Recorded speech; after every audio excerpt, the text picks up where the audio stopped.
चीज़ ज़्यादा महंगी लग रही है हाँ। तो उससे अच्छा गिफ्ट मत लीजिए, क्यों लेना है गिफ्ट। एहसान लेने से बचना चाहिए जितना बचा जा सके बस।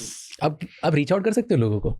ट्विटर बेचा था, हाँ जब वहाँ बेचते थे और अब एक पढ़ी लिखी फैमिली से हो, आपने अच्छा टाइम देखा तो फिर बुरा टाइम देखा, तब शर्म आती? नहीं, उसमें शर्म नहीं आती, उसमें क्या शर्म। अरे भाई, घर की स्थितियाँ खराब हुई, कमाना है, तो मैंने 1100 रुपये की नौकरी की थी उस समय।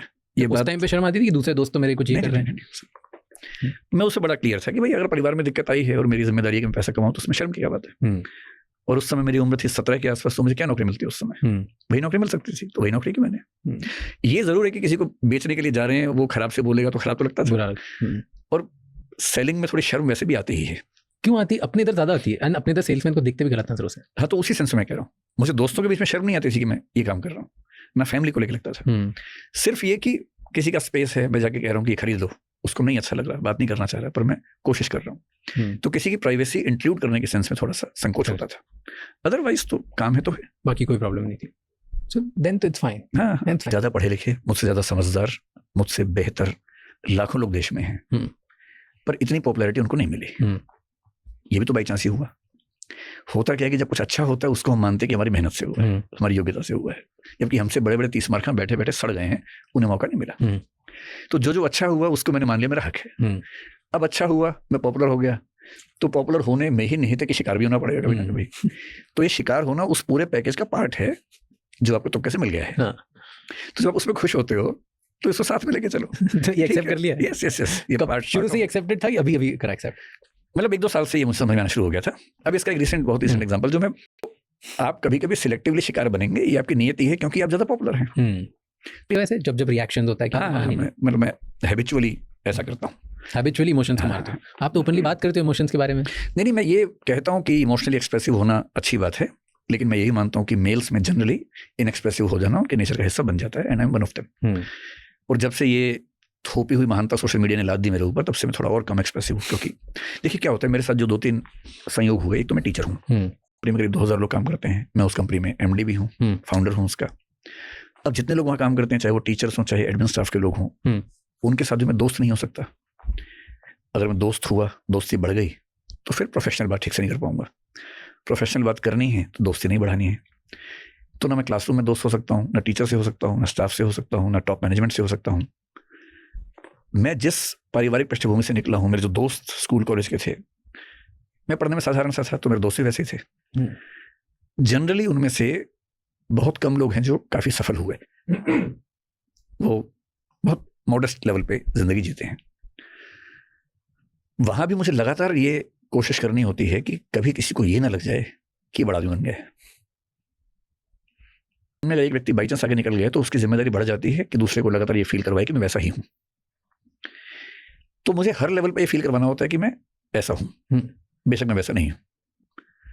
इसलिए प्रिटेंड करना मेरे जीवन का सामान्य हिस्सा है, इसलिए एक्टिंग करनी पड़ती है, इसलिए इमेज के साथ चलना पड़ता है। अच्छी बात नहीं है। और इसलिए जब मैं मुंबई में आया तो मैं थोड़ा सा रिलीफ फील करता हूँ। जैसे अगर नरेंद्र मोदी या योगी आदित्यनाथ ने शादी की होती, ममता बनर्जी ने शादी की होती, वाजपेयी जी ने शादी की होती, APJ अब्दुल कलाम ने शादी की होती, तो मेरे ख्याल से वो उतना अचीव नहीं कर पाते जितना उन्होंने किया है। क्योंकि शादी करने के बाद आपकी जिम्मेदारियां बढ़ जाती हैं, एक पूरी परिवार की जिम्मेदारी है, बच्चे भी होंगे, उनकी जिम्मेदारियां भी होंगी। कम से कम आप 24 घंटे नहीं दे पाएंगे अपने उस मिशन में जो आपने सोचा हुआ मन में। इसलिए जनरली ऐसा माना जाता है कि अगर आप किसी एक मिशन के साथ हैं, वो मिशन किसी को अच्छा लगे बुरा लगे, पर आपके मन में मिशन है, तो बेहतर है कि अकेले ही रास्ते पे चलना चाहिए। ठीक। नंबर 2, स्टार्टअप करना है, एलन मस्क बनना है, तो भी शादी ना करें तो कोई दिक्कत नहीं है, 24 घंटे काम करो, कोई दिक्कत नहीं, कर लीजिए। पर ये आज संभव हुआ है, ये स्टार्टअप कल्चर जो है, जिसमें कॉर्पोरेट कैपिटलिज्म है कि आपने कहीं से पूंजी उठाई, थोड़े शेयर्स दिए, काम किया, फिर वैल्यूएशन करवाया, शेयर्स और बेचे, IPO लेके आ गए, शेयर्स निकाले, सारा पैसा इकट्ठा किया, अगर परिवार है तो अगली पीढ़ी को दिया, वरना सोसाइटी को दिया और मर गए। ये कॉर्पोरेट कैपिटलिज्म मुश्किल से पिछले 100 साल की चीज है। उसके पहले बिजनेस स्ट्रक्चर्स क्या थे? एक ही परिवार होगा, वही बिजनेस चलाएगा, अगली पीढ़ियों को मिलेगा। इसलिए आप देखेंगे कि स्टार्टअप कल्चर से पहले बिजनेस उन्हीं फैमिलीज में ज्यादा चला जहां फैमिली सिस्टम बहुत रिजिड है। और फैमिली सिस्टम रिजिड ना हो तो इंटरजनरेशनल बिजनेस नहीं चल सकता। कहाँ बिजनेस चलेगा? 3 भाई हैं और तीनों में से एक प्रोडक्शन देखता है, एक मार्केटिंग देखता है, एक सेल्स देखता है। जॉइंट फैमिली, पेरेंट्स हैं, अलग होने का ख्वाब भी किसी को नहीं है। तीनों की शादी बहुत सोच समझ के ऐसी महिलाओं से की जाएगी जो ऐसे ही परिवार से आ रही, जिनको पता है बिजनेस कैसे चलता है, जो प्रॉपर्टी मांगने के लिए चूं भी नहीं करेंगे कभी जिंदगी भर, जो अपने पति की किसी बात का विरोध बिल्कुल नहीं करेंगी। अब इन तीनों भाइयों में और इनकी पत्नियों में ऐसी संगति है कि बिजनेस ठीक से चल पा रहा है। अब इनके बच्चे होंगे 2-2 मान लीजिए, 6 बच्चे हो गए। ये 6 बच्चे परिवार से अलग नहीं होंगे क्योंकि इनको पता है बिजनेस डूब जाएगा।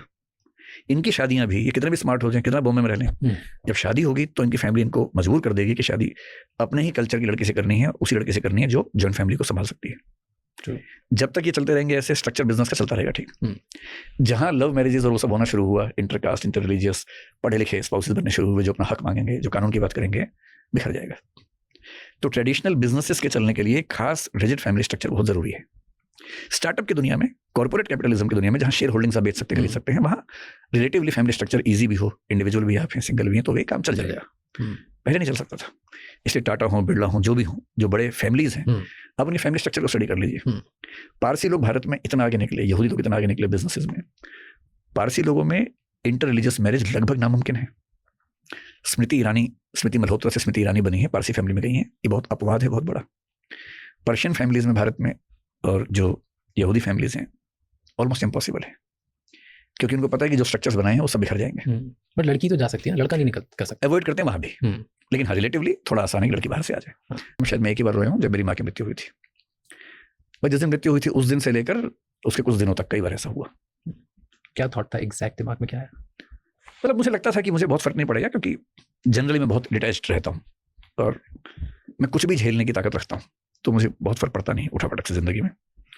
तो जब वो बीमार थी आखिरी 3-4 साल, कई बार हॉस्पिटल गई, 2-3 बार ऐसा लगा कि नहीं बचेंगी, लेकिन हर बार हम संभाल पाए। आखिरी बार जब उनका ऑपरेशन हुआ, हार्ट का ऑपरेशन हुआ था, लंग्स और हार्ट में 2 ऑपरेशन एक साथ हुए थे। डॉक्टर बहुत अच्छे थे और उम्मीद थी कि वो सेफ होंगी। 12 नवंबर को उनकी मृत्यु हुई थी। ये 2018 की बात है, 7 साल पहले की। 9 नवंबर को सर्जरी हुई थी, तो 9 और 10 को हम बहुत होपफुल थे कि सब ठीक है, बस वो ठीक हो जाएंगे, उसके बाद कहीं कोई दिक्कत नहीं आएगी। 10 की रात और 11 को तबीयत बिगड़नी शुरू हुई और 12 को उनकी डेथ हो गई। और वो ऑपरेशन थिएटर में जाने से पहले एकदम खुश, बहुत कॉन्फिडेंस से एक नॉवल पढ़ रही थी, पढ़ते पढ़ते बंद करके गई थी कि नॉवल पूरा हो गया, अगला नॉवल मुझे दे देना, इसके बाद जो पढ़ना है। गुनाहों का देवता आखिरी नॉवल पढ़ रही थी उस समय। और जब वो जा रही थी थिएटर के अंदर, मेरी बात भी नॉवल के बारे में, मैंने कहा क्या हुआ उसमें, चंदर सुधा क्या हुआ, तो पूरी कहानी सुना के फिर वो अच्छे से गई, एकदम खुश। वो 100% कॉन्फिडेंट थी कि बस मैं ठीक हो गया जाऊंगी, पर वो नहीं सक्सेसफुल ऑपरेशन। 3-4 दिन बाद हमारी परंपरा में एक चौथा होता है, श्रद्धांजलि सभा होती है, करीब 1000 लोग उसमें थे। तो मेरे पिताजी ने कहा कि मैं ही उसमें मंच संभालूं और उसमें कई लोग इन्वाइट करना होता है बोलने के लिए।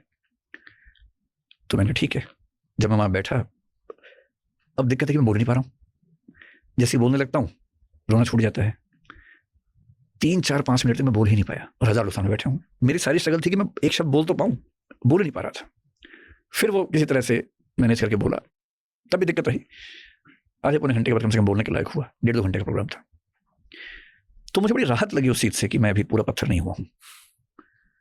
और अच्छी बात है कि अब तो 7 साल हो गए, लेकिन आज भी जब मैं उन चीज़ों को याद करता हूँ तो मुझे अभी भी कुछ कुछ वैसा फील हो जाता है। अदरवाइज पिछले 25 साल में मुझे ध्यान नहीं कि मैं एक बार भी रोया हूँ। आप जैसे बहुत सोचते हो, बिगेस्ट एक गिल्ट मुझे कभी कभी ये होता है कि उस समय एक नई टेक्नोलॉजी आने वाली थी उस ऑपरेशन के लिए, पर वो टेक्नोलॉजी 1 महीने बाद आने वाली थी।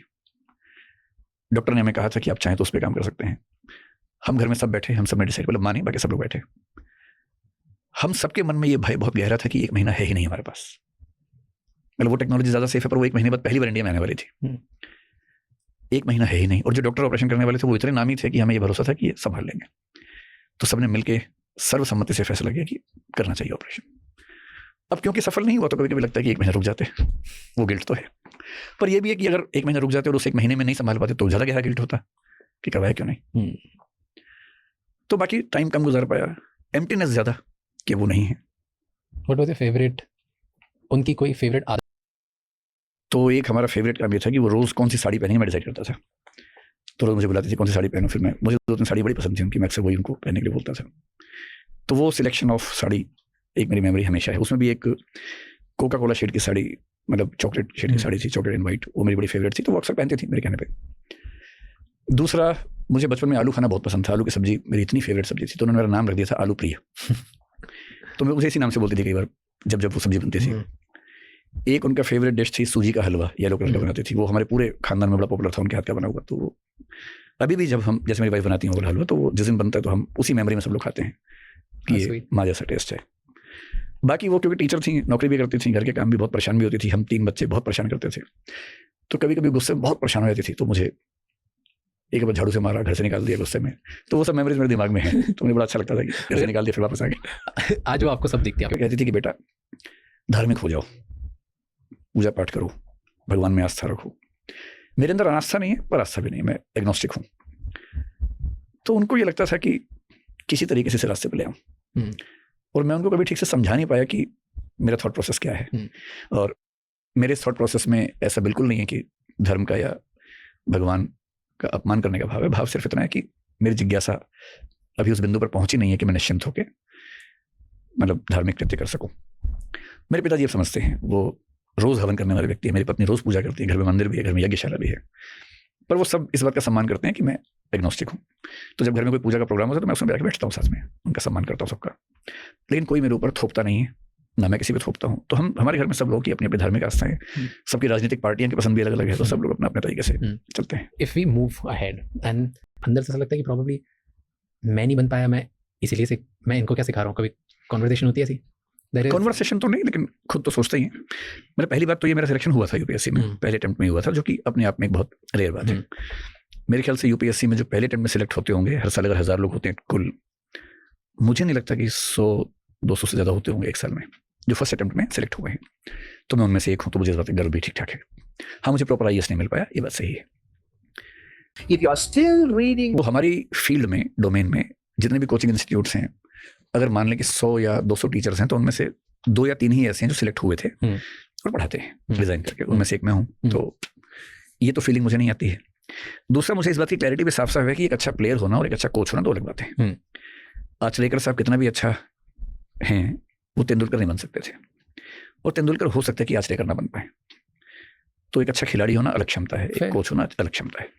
तो क्योंकि मुझे पढ़ने का, पढ़ाने का, टीचिंग का, डिबेटिंग का शुरू से अभ्यास रहा, तो ये क्लैरिटी भी थी कि मैं खुद सफल ना भी हो पाऊँ तो भी करवा तो सकता हूँ। मुझे पता है कैसे होना है, लेकिन शायद मैं एग्जीक्यूट ना कर पाऊँ। जैसे मेरी हैंड राइटिंग लास्ट अटेम्प्ट तक आते थे बहुत खराब हो गई थी। अब मैं कॉन्शियसली जानता हूँ कि अच्छी हैंड राइटिंग बहुत जरूरी है अच्छा रैंक लाने के लिए, और मेरी हैंड राइटिंग खराब है, कितनी भी कोशिश कर रहा हूँ ठीक नहीं कर पा रहा हूँ उसको। तो मुझे पहले से ये पता है कि शायद मैं बहुत अच्छा रैंक नहीं ला पाऊंगा, पर जिसकी हैंड राइटिंग अच्छी है, अगर मैं उसे ठीक से सिखा दूंगा तो वो लेगा। तो मुझे कभी ऐसा लगा नहीं कि एक अच्छा कोच होने के लिए आपको खुद एक अच्छा प्लेयर होना बहुत जरूरी है। हाँ, एक्सपीरियंस होना जरूरी है कि आपने गेम खेली हुई है। और मैंने कोई गेम खेली है तो मुझे वो कॉन्फिडेंस हमेशा रहा। मैं ये नहीं बोल रहा अबाउट कोच और प्लेयर, मैं पूछ रहा हूं, I'm just asking so many things that you think about। इसमें 2-3 बातें। जैसे पहली बात, किसी बच्चे का सिलेक्शन हो तो मैं इस गलत फहमी में बिल्कुल नहीं रहता कि मैंने उसको सिलेक्ट करवा दिया है। ये भाव मैं दूर दूर तक अपने पास नहीं आने देता। मैं ये मान के चलता हूँ कि सिविल सर्विसेज जैसे एग्जाम में कोई बच्चा बहुत कैपेबल है तो ही वो सफल होगा, और टीचर की एक भूमिका होती है, लेकिन ज़्यादा भूमिका बच्चे की ही होती है। तो इस धौंस में रहना ही नहीं है कि मैंने सिलेक्ट करवा दिया है, बच्चा ही सिलेक्ट हुआ है। हाँ, बच्चा किसी मामले में उसको समझने में दिक्कत थी, मैंने समझा दिया था, कहीं कन्फ्यूजन था, मैंने ठीक रास्ता बता दिया। आंसर राइटिंग स्किल्स में उसको डाउट था, मैंने कुछ आंसर चेक करके बता दिया कैसे लिखना है, उसने मेहनत की, सफल हो गया। नंबर 1, मैं किसी भी बच्चे को गारंटी दे नहीं सकता कि सफल करवा ही दूंगा, ये लिमिटेशन मैं जानता हूँ। स्पेशली सिविल सर्विस एग्जाम में कोई भी ये क्लेम ना करे कि वो किसी बच्चे को आईएएस बना सकता है, नहीं करना चाहिए। मैं तो नहीं करता हूँ, कम से कम मैं डे 1 पे बच्चों से बोलता हूँ जिस क्लास में जाता हूँ कि कोई गारंटी नहीं है कि आप सफल होंगे।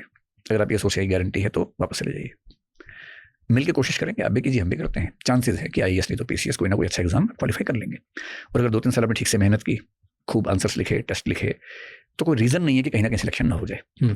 तो जब इतना ट्रांसपेरेंसी से आप बात करें तो कोई बहुत गिल्ट वाला मामला नहीं बचता। फ्रॉड क्या, फ्रॉड तब है जब आपको झूठ बोले। बहुत टीचर्स देखे हैं जिनका सिलेक्शन नहीं हुआ, पर बहुत अच्छे टीचर्स हैं, इनक्रेडिबल टीचर्स। और ये भी होता है ना कि कई पेपर्स हैं, आपको सब में अच्छा स्कोर करें तो आईएएस बनेंगे। मान लीजिए 9 पेपर्स में से किसी का 3 में शानदार स्कोर था, बाकी 6 में शानदार नहीं था, तो आईएएस नहीं बना, और वो वही 3 पेपर पढ़ा रहा है जिनमें शानदार था, तो कहाँ कोई दिक्कत है। एंड आपने इतने लोगों को सक्सेसफुल बनते हुए देखा, आईएएस में भी, बाहर भी, लाइफ में भी, एंड ऑब्जर्व करते हो आप। What do you think for एक वन बिगेस्ट हैबिट या मेट्रिक किसी इंसान में जो होता है